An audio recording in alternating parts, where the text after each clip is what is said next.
Hello, good afternoon, and Merry Christmas to everyone. Welcome to today's episode of Always Right, our last episode of the year. And today we are taking a step back. We are going to move away somewhat from current events, especially in the realm of politics, and try to have a little bit of fun on the show. Our wives have been asking and we have finally decided to listen. Please, please make the show more fun. So today we are going to be talking about Christmas. It is my favorite holiday for certain, and but we're going to be talking about real Christmas. We're going to be ruining all of your notions of actual Christmas. Um, but before that, Stephen wanted to take some time to cover something, a more local story in Mississippi. Stephen, take it away. This is sports, so it is certainly your area. Yeah, well, this past week, while it is a local story, it certainly hit national news because Mississippi State is a nationally recognized institution. Unlike the place where we got our undergraduates, Delta State. It's not really nationally recognized. But this Right. past week, their head football coach Mike Leach passed away. There was some apparent heart condition that he had that he had been dealing with, and had a lot of people are speculating on what it was. I'm not a doctor. I'm not going to go there, but he passed away last Monday, the 12th, at UMMC in Jackson. And it was a very, very sad time for a lot of people in our state. Mike Leach has been adored by college football fans for years now. And everybody was so excited when he came to Mississippi just because he is so fantastic and hilarious. And he's one of the few people that doesn't take himself too seriously. I love Nick Saban. Nick Saban's a great football coach, but Nick Saban takes himself too seriously, and Mike Leach was able to have fun. And that's one thing that people liked about him. He was the pioneer of the air raid offense system and an extremely smart individual. He's the only head football coach that I know of who has a law degree. He got a BA from BYU, and then he got his Juris Doctorate from Pepperdine University in Malibu. So I'm two religious schools there, but he's obviously a very, very smart person. And I know of Mike Leach not because of his head football coach stuff, but because I follow small school football. So he didn't get a start as offensive coordinator at Valdosta State. He kind of started at Iowa Wesleyan, but really he spent like 5 years in Valdosta, Georgia, at Valdosta State University. And that's what I'm familiar with because Jeff and I both got our undergraduate degrees from Delta State University, which is in the same conference as Valdosta State. They're in the Gulf South Conference, which is the SEC of Division II. Basically what it is. And that's where he really started making waves. He really perfected that air raid offense and was extremely successful like I said, he was offensive coordinator, but under head coach Hal, I think it's pronounced Moom. I've never heard his name pronounced. I've only ever read it. They led Valdosta State to their first ever Division II playoff appearances, and they made it to the quarterfinals twice in 5 years, and that started them on their upward ascension of being a Division II powerhouse. Valdosta State's now won 3 national championships under 3 different head coaches over 2 different decades. They're a very successful football program, and it really all started with Mike Leach. He then went to Texas Tech as a head coach. He then went to Washington State as a head coach, and then he came to Mississippi State as a head coach. And it was a sad time for sure in our state. We have a lot of Mississippi State fans. A lot of our friends are Mississippi State fans, and it's weird that they're grieving the loss of someone they never knew. But it's also understandable because when you're a fan of something, you pour your heart into it. He was probably most well known for his post-game conferences and speeches. He would talk about anything. He had a habit of like taking a fan question every week, and he would talk about anything from his beliefs on Bigfoot to Breaking Bad. He would cover anything. And the reason I mourn his loss is I think that if anyone could have made Jeff really like football and not just tolerate it, it would have been Mike Leach. And now that opportunity is just gone for. So we're going to play a few of his clips here, and Jeff is going to react to some Mike Leach clips that are completely unrelated to football, and kind of as an homage to the late Mike Leach. So long as he doesn't try to teach me about football, we'll continue with this. Well, it's too late to rescue you. The best wisdom that I can possibly give, the best wisdom I can possibly give on that subject, 9 days, and it's a little late. You should have come to me sooner. The My wisdom would be, you have to stay out of the way. Now, yeah, and I wish you a very happy marriage, and I'm sure you'll have one. But I'm just telling you, when it comes to marriages, the women lose their mind. Your fiance is going to lose her mind. Your mother-in-law is going to lose her mind. Your mom is going to lose her mind. Several of your sisters and female relatives are going to lose their mind, and they're gonna barrage you with constant questions. What should we wear? And then, which of course my answer was, I don't care. And then, what color should the invitations be? I don't care. Uh, what should we have for dessert? I don't care. Should we seat this way or that way? I don't care. But see, I don't care is not satisfactory at all. And you're going to get caught in a catch 22. And I'm certain that you already have. And that catch 22 is, well, I want you to be a part of this too. So what color invitations?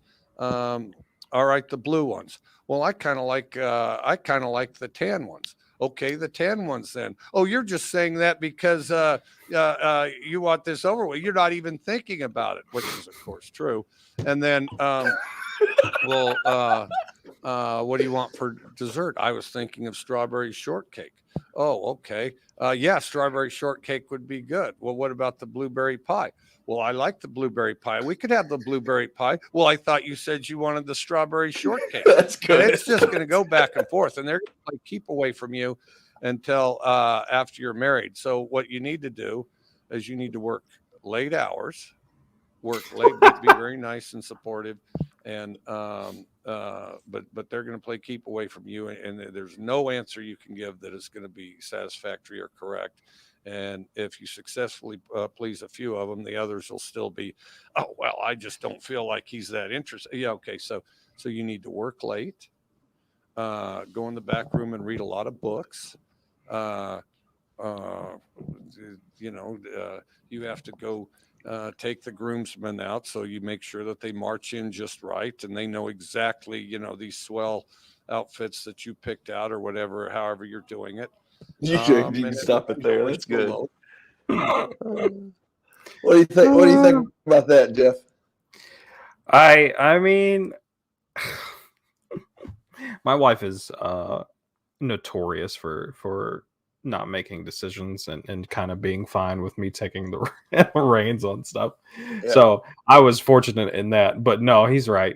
I just hear there's so many women that I work with whose daughters are now getting married, and they've had like 3 daughters getting married in the past 3 months, and I'm just listening to it all, and I'm like, oh no, I like. They don't. It's good advice. They don't listen to you. I said I wanted 30 people at my wedding. I didn't care which 30. Just that's just the limit. So long Just as my 30. mom was there, I didn't care. My mom and her. That's the only 2 I needed. And then Nice. my mother-in-law invited 60. So I was just like, okay, all right. Man, but no, he is funny. I do like that. Yeah. Let's see. We got a few I more think here. the next one, T-Rex arms. That's probably my all-time favorite. And All that's right, not as funny. It's a little more serious, but it's good. The folding chairs is fine. The T-Rex arms is better. let's do the T-Rex arms then. Yeah. All right. We don't move our hands very good. When I was a kid, I was in grade school, and I was a big dinosaur guy, and I can't remember the gas station. But they give you a free dinosaur. If you got filled up there, that's back when they had commercials on TV, and then they give something to the kids, people like me, and then. And the idea was you raise hell with your parents every time you're in the station wagon. But we had one good classic, like get something off of Wonder Years. It was one of those fake Woody ones where it had, fake painted on wood. But then the best is it would always, without exception, the finish and the varnish on it would peel. So then it looked more bogus than ever. So we had one of those. And of course, I tried to sit way back in that jump seat back there, so you could pretend you were in a spaceship or something. And but anyway, so they'd have these commercials, and then hoping to get the kids to raise hell. Let's go to this gas station. I can't remember what gas station it was. And they give you a little dinosaur, and so then you about that and grade school and all that. And they start talking about evolution, and like as in, if you don't use a certain part of your body, as time evolves over, century upon century, in natural selection, that part of the body disappears, and even that animal might disappear. And I'm genuinely fearful that on our team, if me and the other coaches don't get them right, that about a generation from now, their kids and their grandkids won't have hands, because, from a lack of use, those hands just disappear. I mean, maybe it'll be like this, like those dinosaur hands like this are. And you got like a Tyrannosaurus Rex who's clearly good at eating. They have big old jaws and all that stuff, fairly athletic and fun. His hands are like this. And I think we took a very, very, very big step as a team, which we have to correct this. We have to correct this because, I think that in the end, that it's going to be best for all these guys that they have good hand development and that they don't evolve to where they don't have hands. Okay, but we definitely didn't use ours, and so there certainly wasn't any genetic on our part that we should maintain our hands. I mean, and I don't want all of a sudden, the guys driving across this country, and then they get to Starkville, Mississippi, and all of a sudden there's these athletic-looking, friendly guys. We have great guys that don't have any hands, and I hope that that's not the case. But that's where we're headed right now, and we're going to try to get that fixed in this office. So a little context is he was having a problem with his receivers catching the ball. Like that's what was going on there. So his response was, "They're turning into T-Rex. They're not using their hands." He was the king of the post game interview, and so I mean that gives us a little insight. We don't have to do the other ones. I mean those two are good ones. No, he seems like a good. I mean, like I don't enjoy sports, but I understand the value of a good coach. And Mississippi is tearing up across the state here this week due to that. So he will obviously be missed. And those videos, those are on YouTube. He's got others. Go find them. He sent check out Mike Leach. He was great. He was great at post game interviews, and he would talk to reporters. He would talk to people about anything. He was famous for always answering a fan question, and didn't matter if you asked him about Bigfoot or aliens or anything. He would always answer one fan question a week, and so it was always very entertaining to say the least. All right, let's talk about my favorite holiday. Arbor Day. Yes, Christmas. Arbor Day. What I love about Arbor Day is that is as far as I can take that joke because I don't know anything about Arbor Day. I thought you were a big fan of Earth Day. I thought you were a big fan of Earth Day. Oh yeah, I'm a big fan of Earth Day, otherwise known as Compost Your Girlfriend in Your Closet Day. We can talk about that on Earth Day. Yeah, we'll talk about that on Earth Day. Christmas. Today we're talking about Christmas. So Christmas is a week from today. Stephen and I have an interesting history with Christmas. We both grew up in standard fare Southern households where we celebrated Christmas like any other general family. We'd wake up on Christmas morning. There'd be some Santa Claus stuff there. And did you go to any Christmas pageants?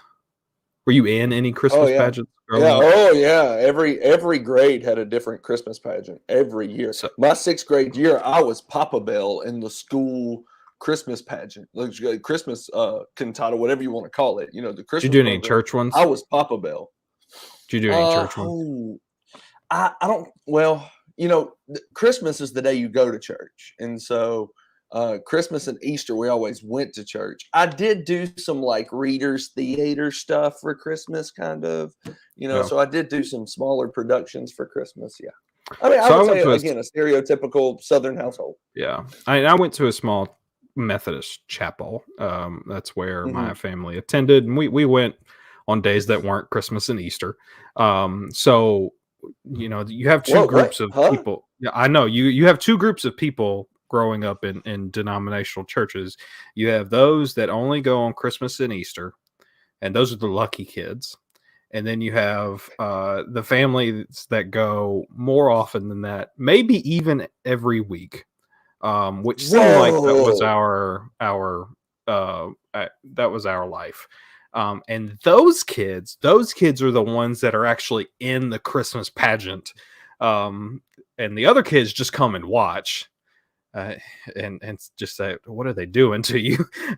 And then everybody goes home. So I've been a shepherd. I've been a wise man. There was the last time, it was the last time, probably because of this story, but also because I was aging out. Because I think it was Oh like yeah, you yeah. fifth or sixth grade. Oh yeah, you were on your way out then. Too old. Yeah. Too old to be in the Christmas pageant. I was playing Joseph, in the little nativity scene.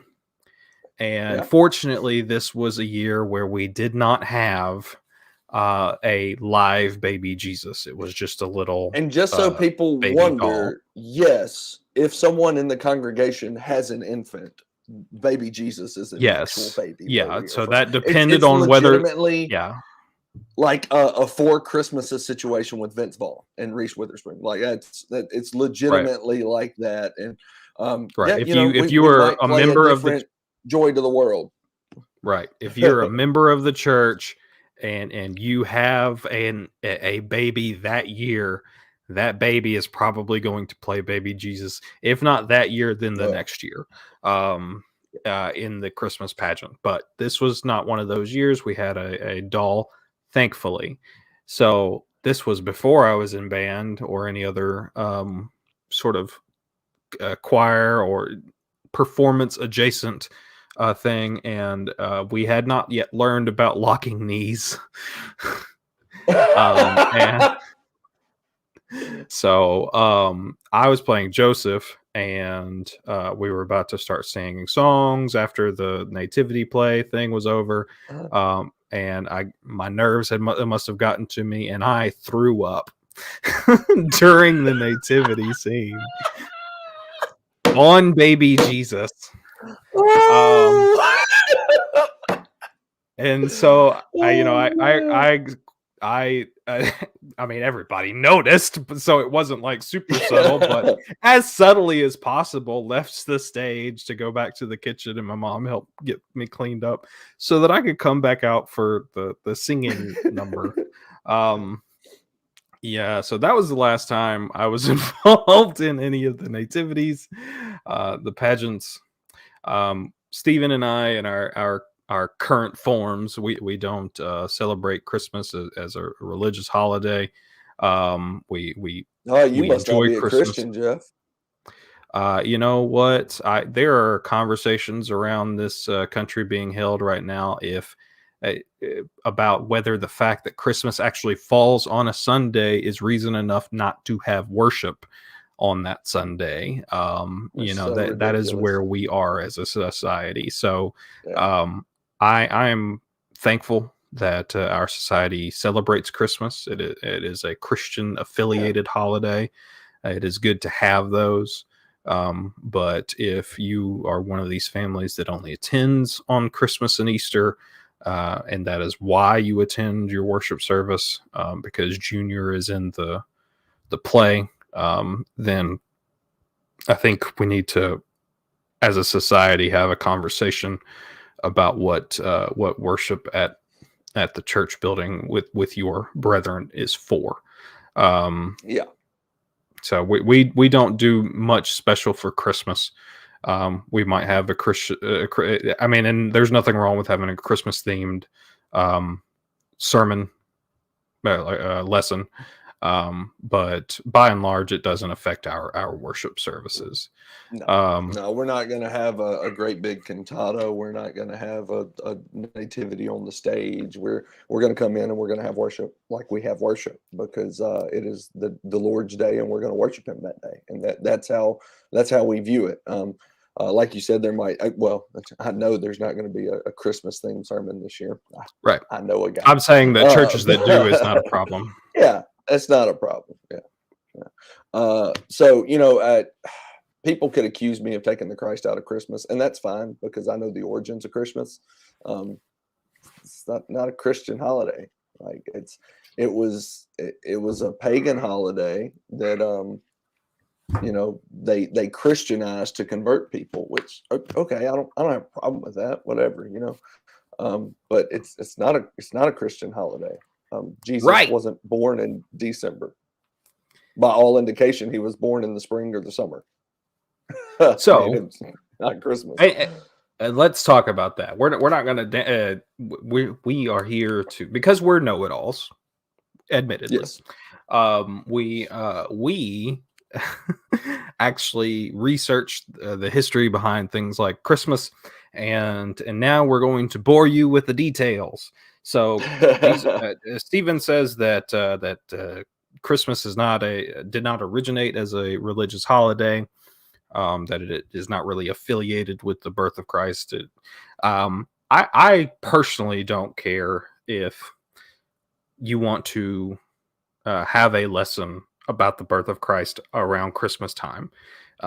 We know, just from a facts-based analysis, Jesus likely wasn't born in December. But the fact that people sort of remember that He was born around December, they do that around December, is fine. I don't care. But I like Christmas so much that I wanted to learn about it. So the short version of my story is somewhat inaccurate. I like to say that the way we celebrate Christmas in America today was invented by Coca-Cola. That's it's not fully accurate, but Coca-Cola was involved. So Stephen, you know a little bit more about the pre-American. What is the pagan holiday? Saturnalia is the most commonly believed one. And it possibly was Saturnalia. It could have been some other things. The term Christmas even comes from the Roman Catholic tradition of having Mass, which we don't practice Mass. We don't celebrate Mass. We don't read about Mass in Scripture. Therefore, we don't have Mass. But it's called Christmas because it is the Mass for Christ and His birth. There was a Roman historian who estimated that Jesus's conception happened on March 25th, and therefore that would make His birth on December 25th. And when you actually look at the scriptural evidence found in Luke 1 and Luke 2, it probably was spring or summer when Jesus was born, not winter. But it was celebrated in the Roman Catholic Church. They were trying to Christianize several holidays, because what does a bunny, what does an egg have to do with Easter? Nothing. So there's pagan things in the Christian holidays, as it were. Saint Nicholas was actually a person. He is known for two things. He gave presents to children. That's something that he did, or maybe gold coins. People argue over what it was. And at the Council of Nicaea in 325 AD, he slapped a heretic named Arius for saying that Jesus wasn't God. And so when you're all out of presents, get ready for the second part of Saint Nicholas. Slapping it. I came that's an to actual thing that deliver happened. gifts and slap heretics, and I'm all out of presents. That's right. I'm all out of presents. Yeah. But it was Christianized by the Roman Catholic Church in order to get more pagan converts to Catholicism. Right. And that's basically the story. Right. So Catholics adopted Christmas as a holiday in the 4th century, sort of lining up with this. And Saturnalia was a Roman holiday, and in the 4th century is also when Christianity started to gain legitimacy in the Roman Catholic Church. With Constantine and all that. So that jives. Yeah, Constantine was what, 3 something. 307 to 330 something. Yeah. He was emperor from 307 to 330 something. Anyway, so for the longest time, it was a Catholic worship service. That was, like he said, it was the Christ Mass. A lot of our modern traditions weren't existent at the time. There was not even a Christmas tree. Like some people say that the Christmas tree goes back to like Jeremiah 25. No, Jeremiah was talking about people going into the woods and cutting down idols. He wasn't talking about Christmas trees. Christmas trees were not a thing back in Jeremiah's day. Right. So fast forward a long time to the 17th century. In the 1600s, you have pilgrims coming to America, and you have also in Europe, you have the Oliver Cromwell Revolution, Puritans basically taking over a lot of power from Catholics, and Puritans are so decidedly anti-Catholic that they reject anything associated with Catholicism, including celebration of Christmas. It was actually outlawed in the city of Boston to celebrate Christmas from 1659 to 1681. You would get fined for celebrating Christmas. Because they were so if the early American settlers were so against Christmas, how did Christmas become such a big holiday in the United States, Jeff? Yeah, so our Christmas is nothing like what preceded the Puritan migration to America. Again, that was a Catholic worship service. Our Christmas is the Christmas that the world kind of celebrates today is decidedly Americanized. So the quick version of this story is about 100 years ago, sort of our image of Santa was popularized because of an ad campaign by Coca-Cola. But there was a lot that happened before then that sort of got us to where we are today. I say it was very Americanized. England helped a bit. So in the early 1800s, we have in the 19th. So let me back up just a little bit. The Puritans didn't like it. And after the American Revolution, there was sort of a revival of this anti-European, this anti-English sentiment, which even further solidified, hey, we're not really doing Christmas because that seems like an English thing. So after the American Revolution, it just sort of reinforced even further. In the 19th century, we have a few things happen. A Christmas Carol comes out and that was early 19th century, I think. When was Charles Dickens active? And late 19th, right? Maybe late then. Let's see. Washington Irving wrote some stuff in the early 19th century that apparently took. I'm sorry, Charles Dickens did as well. Charles Dickens lived 1812 to 1870. Yeah. Okay. So, but Christmas Carol was towards the end of his life. Let's see. So, Christmas Carol came out. Charles Dickens. It's one of my favorite Christmas stories. Love it to death. And Published which 1843. right.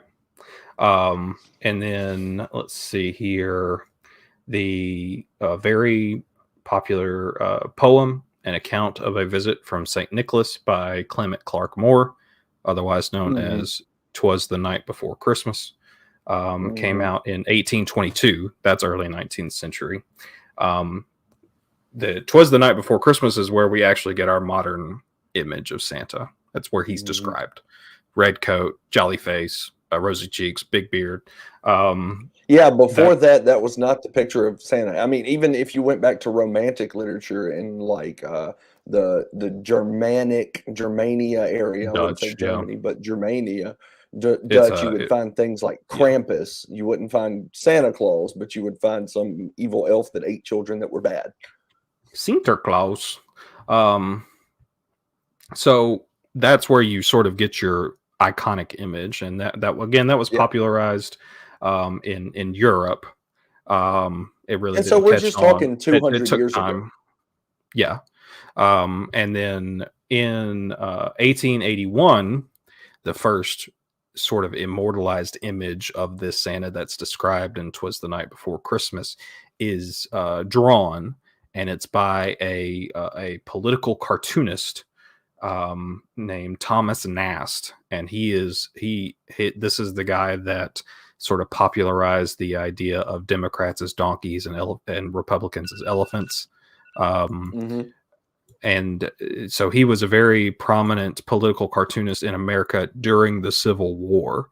And there's supposed to be some symbolism about this was a Union propaganda sort of image. There's supposed to be some symbolism going on here. I don't really know or care about that. But I'll see a few things, but I'm not going to spend time to comment on those. But I do see a few things for sure. Right. So that's that's where the very first sort of iconic image comes from. And then let's see, not long after that, when did this come out? 1931, so about 50 years later, Coca-Cola, which is an up-and-coming brand,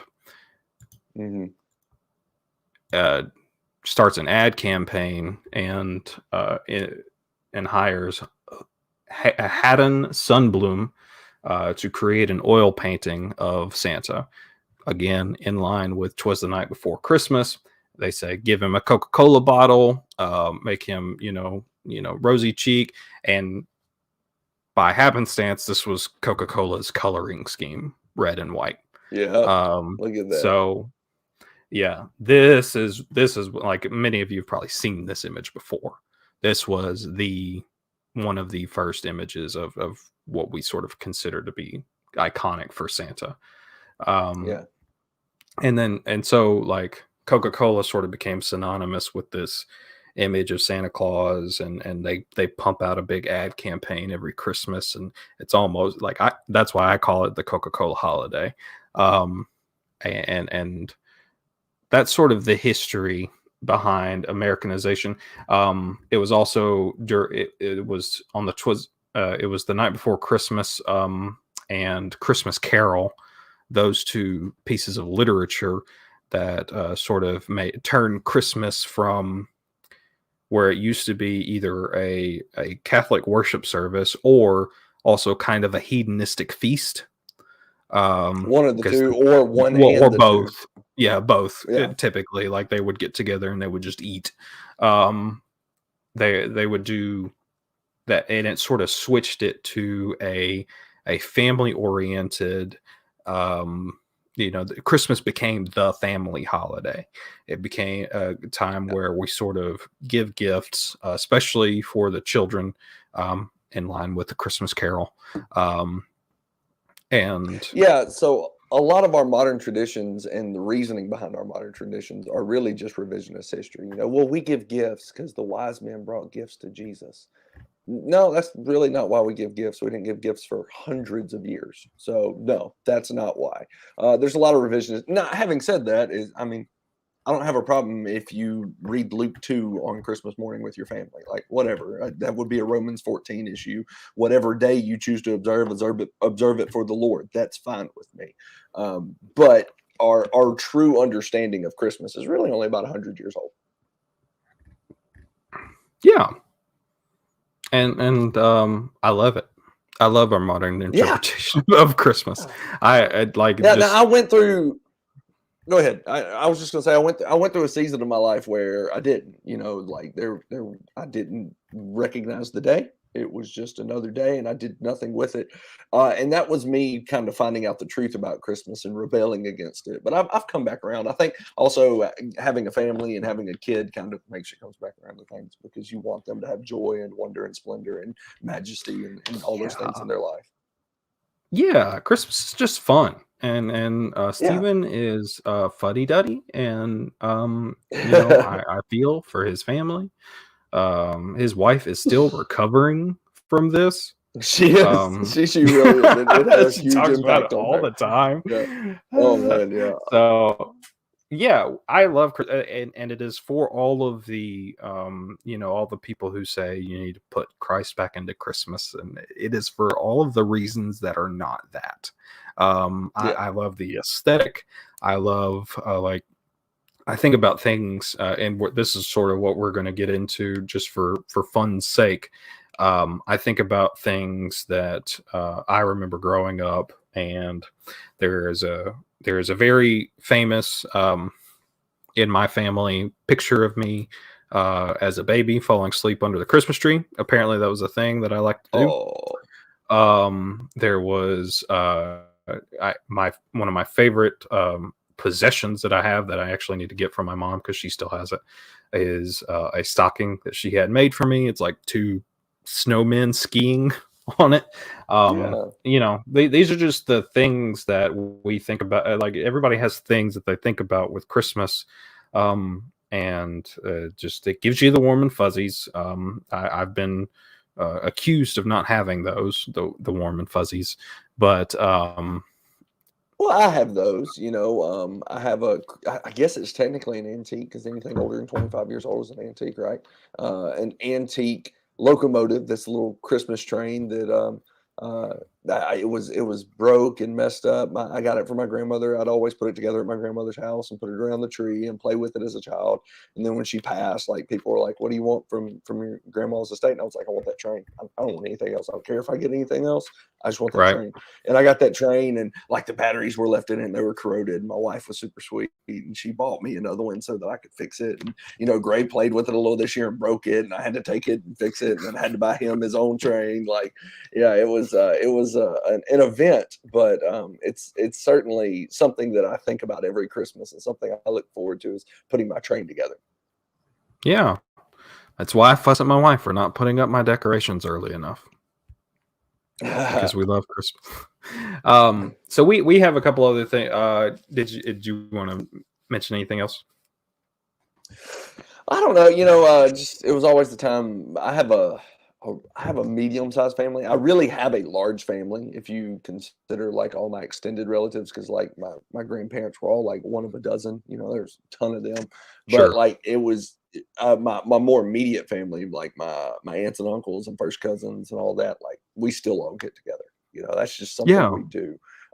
Now, and we can't always make it. I live 2 hours north of my family. We live 3 hours southwest of my wife's family. So we really don't always get to make it to the family Christmas. But it really is a time that we just focus on family getting together. And, we watch movies. And, my wife and I, we made some Christmas cookies the other day and things like that. Yeah, so I was talking to some people at work about this. We are kind of fortunate in that our families are sort of an hour away from each other. So we get to kind of see everybody in the same day. I'm looking for one of my favorite thing now since I've gotten married is we do Christmas breakfast at my in-laws' house. That's my favorite thing because it's just whatever you think you might want for breakfast, we're gonna have it. So that's what I typically look forward to. My wife and her parents will make cookies sugar cookies for me, those nasty cinnamon things for them. And then and then we'll go to my family for my immediate family for lunch, and we'll have dinner with the sort of the extended family. So I'm looking forward to all that. I'm also looking forward to just so we know people who have traditions on what. Let's be honest, like Christmas is now the time you watch certain things, where you listen to certain music, and that's kind of like what people associate now. Now that we have glorious TV, so I know for instance, I know my in-laws are at some point going to want to watch Christmas Vacation. That's a given. Yeah. It's an automatic. It's I have going a to happen. feeling my wife and I will watch Christmas Vacation, and we will pick on her mother about not watching Christmas Vacation because she. That's the thing that confuses me. For Christmas, Like, we gave it to her for a gift, and like 5 years later, it was still in the wrapper. Like she would not open it. Right, and it's like we have pretty like serious about their faith in-laws. I was baffled by this because I watched it and I was like, "You guys watch this every year? Like, are you serious?" Because it's not a nice movie. She hates it because she just hates Chevy Chase. She can't stand Chevy Chase, so she hates. Can't stand Chevy. I'm not a. My wife thinks he is hilarious. Okay. We've already watched Home Alone. I really like Home Alone.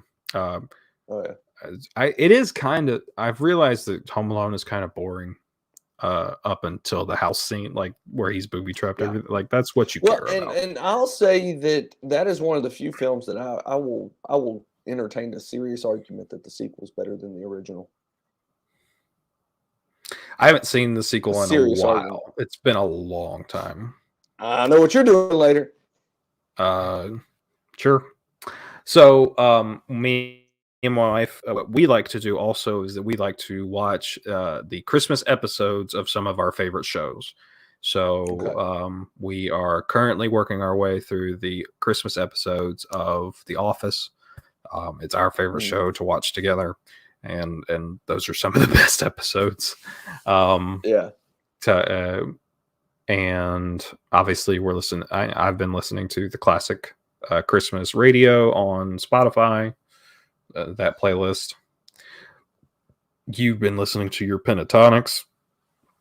I listen to Pentatonics and others. My wife has Sirius. She has Sirius, and so I've been listening to like Country Christmas and Holly, and there's just there's some songs I just can't stand. So one of my favorite whenever it comes on.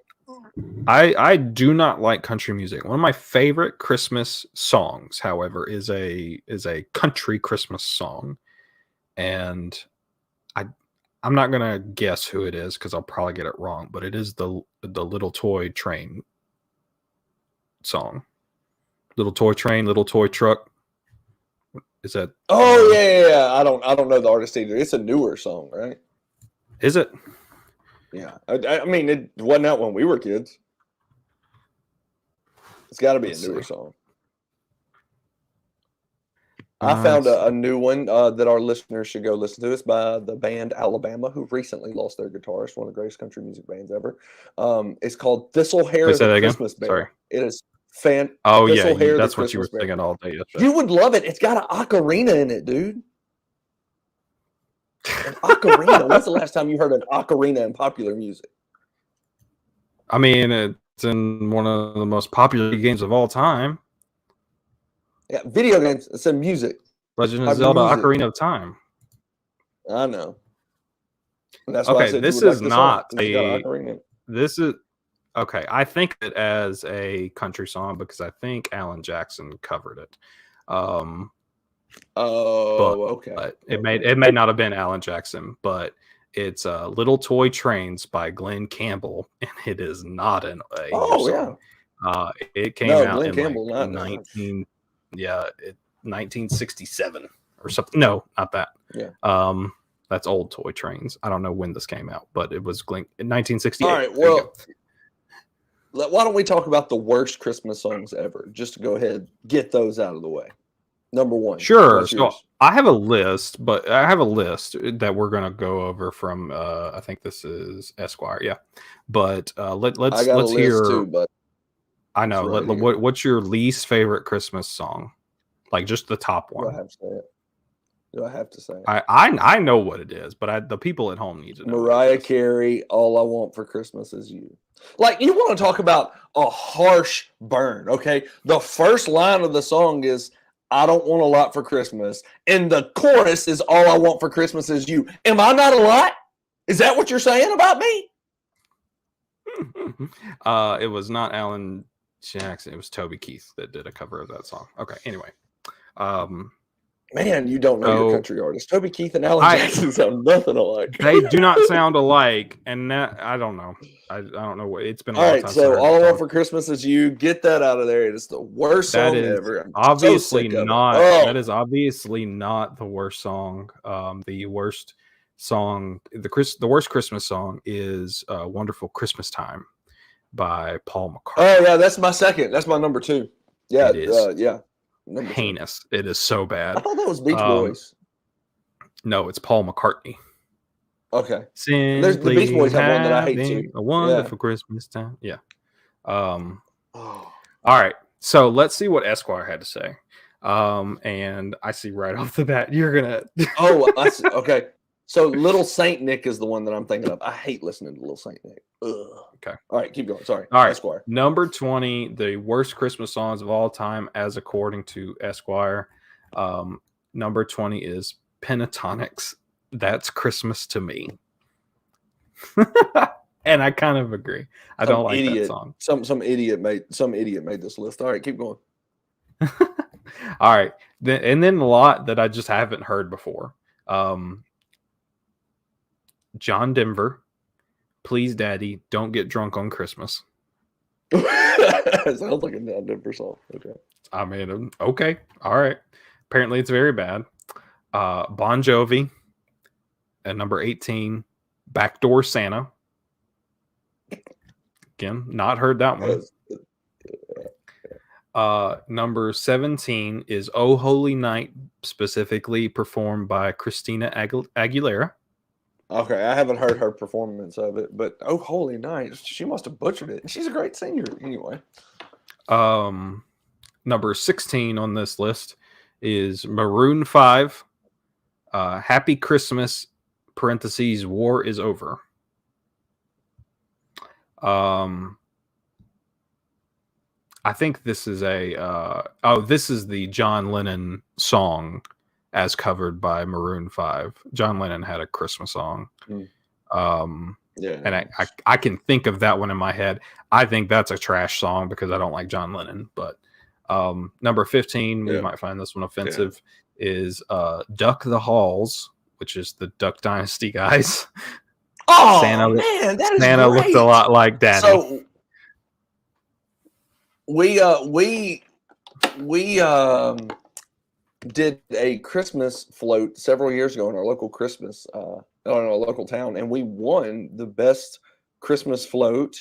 And that is the song that we had planned, was Duck the Halls by the Robertson family. So it was good enough to win our Christmas parade. Not Duck the Duck the Halls is the name of the album or whatever, but specifically it was their version of Santa Looked a Lot Like Daddy.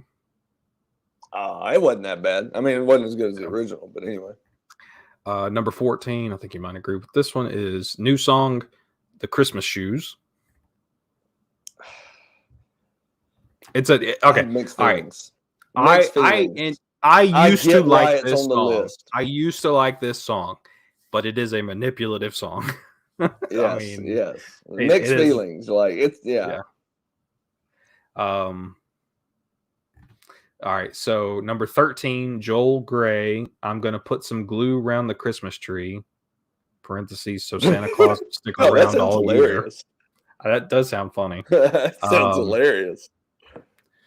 Number 12 is Iggy Pop, White Christmas. Iggy Pop trying to cover the late great Bing Crosby. Yeah, that would probably put it. It's the worst of all. See, some of these are just like bad covers of Christmas songs. Like I my would like to goodness. see a list of just the worst Christmas songs. Number 11 is Set It Off, performing This Christmas I'll Burn It to the Ground. Don't know. Nope. Number 10, I agree with this one. I can't stand it. Bruce Springsteen's Santa Claus is Coming to Town. I can't stand Bruce Springsteen. Whenever it and I comes on the think that's a radio, I horrible don't know why. cover. It's on XM all the time, and I have to change the channel. It's really bad. Terrible. Um, And he can't sing. yeah. Anyway, sorry. Yeah. Number 9. Okay. All right. Number 9 is She and Him, Baby It's Cold Outside. I like Baby It's Cold Outside. I think it's a good song. And it got canceled a couple years Christmas ago, song. which makes me like it even more. Yeah. Number 8, I have never heard of this, and I don't think that's appropriate. Number 8, by Tiny Tim, Santa Claus Has Got the AIDS. I see why it's on the top 20 worst of all times. Yeah, it's really bad. Another one I've never heard of by The Killers is Don't Shoot Me, Santa. Okay. Number 6 is Band-Aid, Do They Know It's Christmas? No, Okay. don't know about that. I see Number why 5 is... I see why they're on the worst of all time. I don't know. Yeah, like okay, so we want to see the classics, right? We want to see like the That's really classically bad ones. Number 5 is Justin Bieber's Mistletoe. Yeah, that sucks. Never heard that one. Number Good 4 for is Santa Baby as performed by Pussycat Dolls. Oh yeah, they suck. This one I disagree with, and it's in the top 5 of the worst Christmas songs of all time. Number 3 is the Jackson 5's I Saw Mommy Kissing Santa Claus. What? With I like Little that Michael? song. No, that's classic. I like that that song. Classic. Yeah. No, I wholly it was on a disagree lot with of the that. lists. That's a great song. It was on a lot of the It's lists I stupid. saw. I can hear it in my head right now. It's Yeah. fantastic. Yep. Number 2 let is Michael do it. Yeah, you're right. That's why I stopped. Number 2 is Lady Gaga's Christmas Tree. I don't know if that's not Never heard it. Christmas Tree. I don't know. And Got then it. number 1, Shout I out am Tannenbaum for vindicated. sure. Number 1, I am vindicated. Paul McCartney and the Wings' Wonderful Christmas Time. Is It's terrible. at number 1. Mariah Carey did Well, not and make so the I list. see.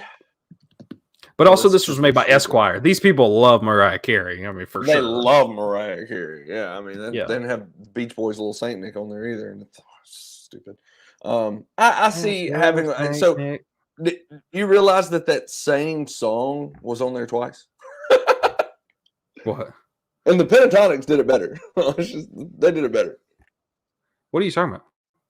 Wasn't the Pentatonics No. cover of that on there as well? Pentatonic song. No. This is a Pentatonics original, and it's not a good song.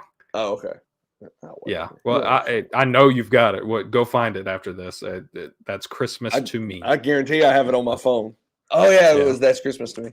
It's not it's not as bad as a lot of those that were on that list. That's for and it was at the bottom really of the list. sure.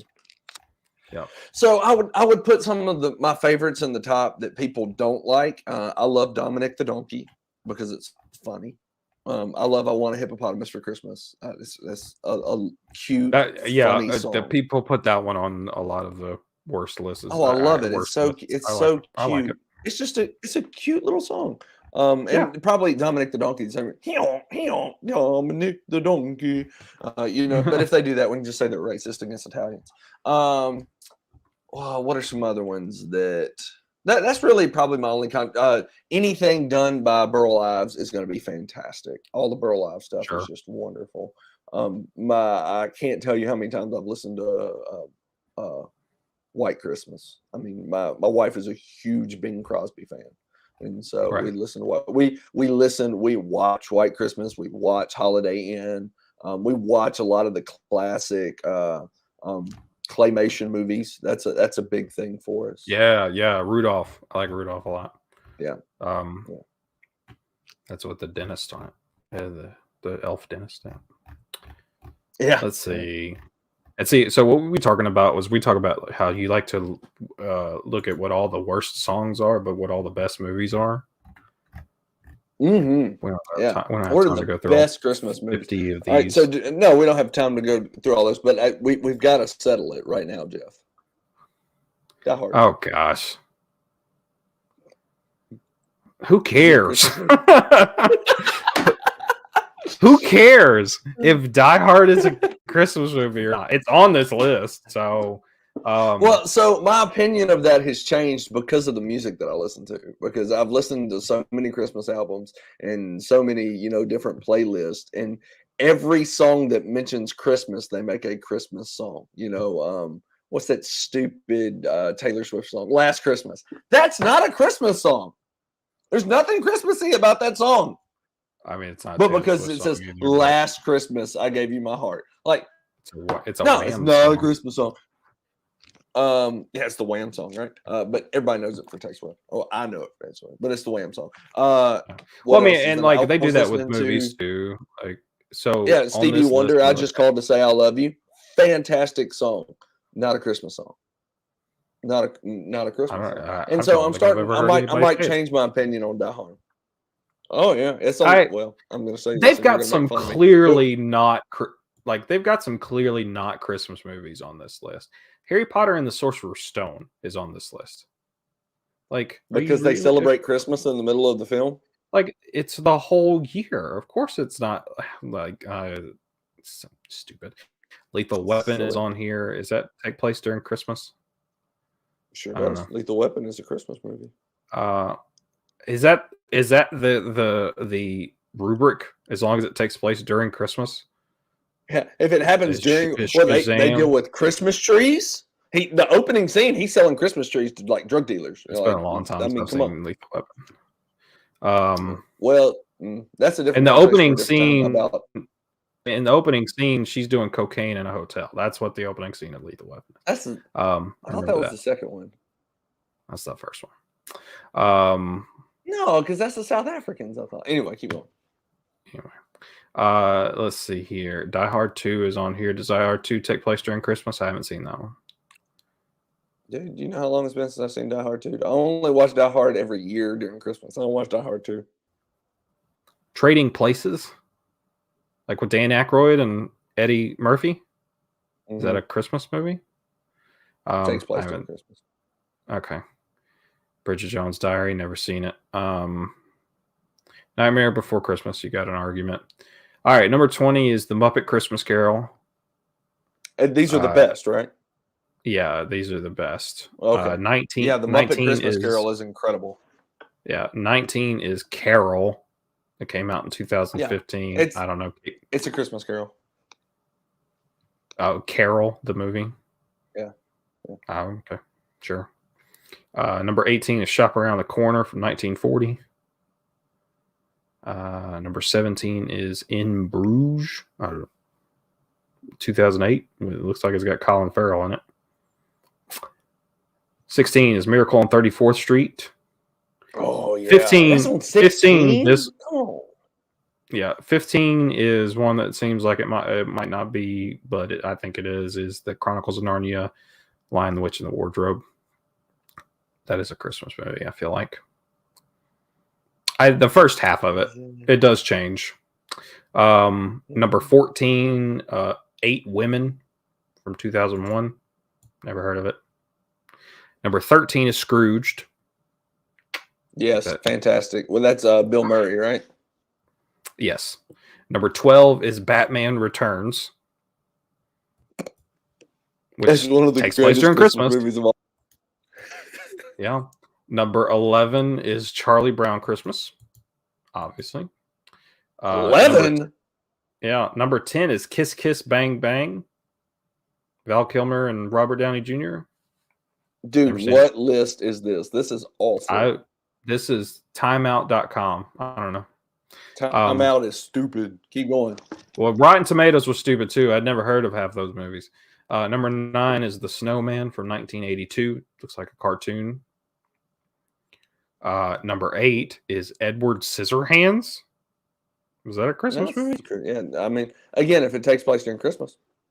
Does it? Again, it's been a while I since don't I've know. seen I'm that. not a big Tim Burton guy. I've never been a big Uh, Tim Burton guy. Number 7 is A Christmas Story.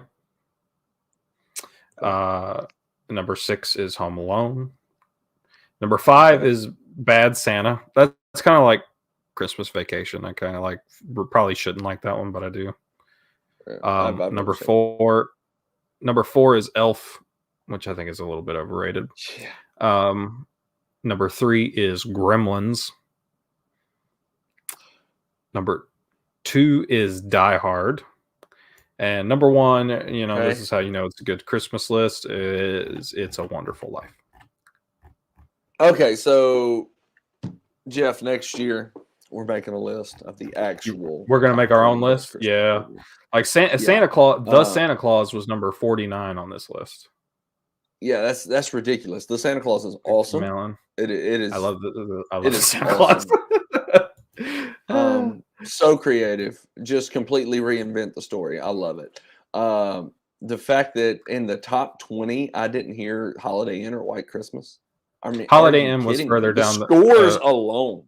Both of those were further down the list. They weren't in the top 20. The scores alone should put them in there. Now, It's a Wonderful Life being number 1.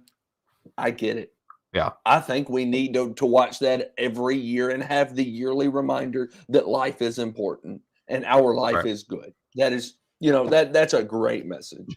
But in the top 20, no Burl Ives. It's a travesty, an absolute travesty.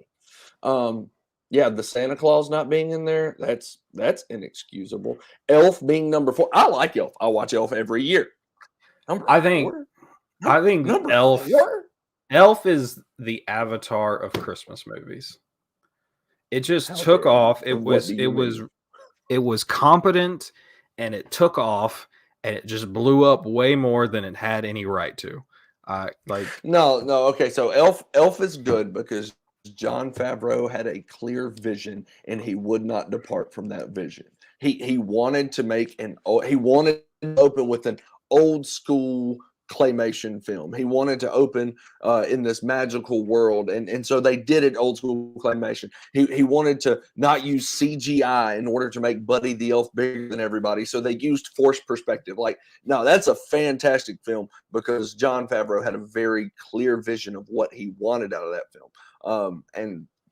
But it's still not the number 4 best Christmas movie. Get that crap out of here. I mean, it's okay. I like Home Alone. I like Home Alone a lot. I'm trying to think of big fan of Charlie Brown Christmas. Yeah. I have a conspiracy theory. Everybody's talking about it's not on TV anymore. It's not coming on TV anymore because Apple bought it and they're not allowing it to be broadcasted. My conspiracy theory is that they bought it because Linus basically quotes Luke chapter 2 for everybody to hear. And they're like, we don't need all that Bible on TV. Let's get rid of it. They bought all of the Peanuts, though. They do that for all of the people. So Linus can't say Luke chapter 2 on TV. Okay. All right. I think they just want you to buy it. Theory. You can buy it from their platform. They just took away my ability to stream it on Amazon. But anyway. Well, that is our Christmas episode, unless we have anything else. I'm good, man. I had fun. We needed some levity. We've been talking about a lot of things that people may consider to be downers. I don't know what the deal is. A little levity is good. We're not going to see y'all next week, so this is indeed our Merry Christmas, and we're not going to see you the week after that because it is the new year. So season 1 of Always Right with Jeff and Steven is coming to a wrap. Yeah, we're glad you've been along for the ride. Yep, that will be it for 2022. Always Right. We will see you next year, and we hope that each of you does something worthwhile this Christmas. Go see the people important to you, and have some fun. Enjoy the holidays. We are going to, because I love Christmas. So until next time, guys, we'll see you. Hey, you've just finished listening to an episode of Always Right. If you like what you heard and want to help support the channel, please be sure to like the video and follow us on Facebook or subscribe on YouTube. If you're listening on Apple or Spotify, please consider rating the podcast 5 stars. And as always, please leave us a comment, whether hateful or glowing, as we appreciate the feedback. Tune in next week for another episode of Always Right with Jeff and Steven.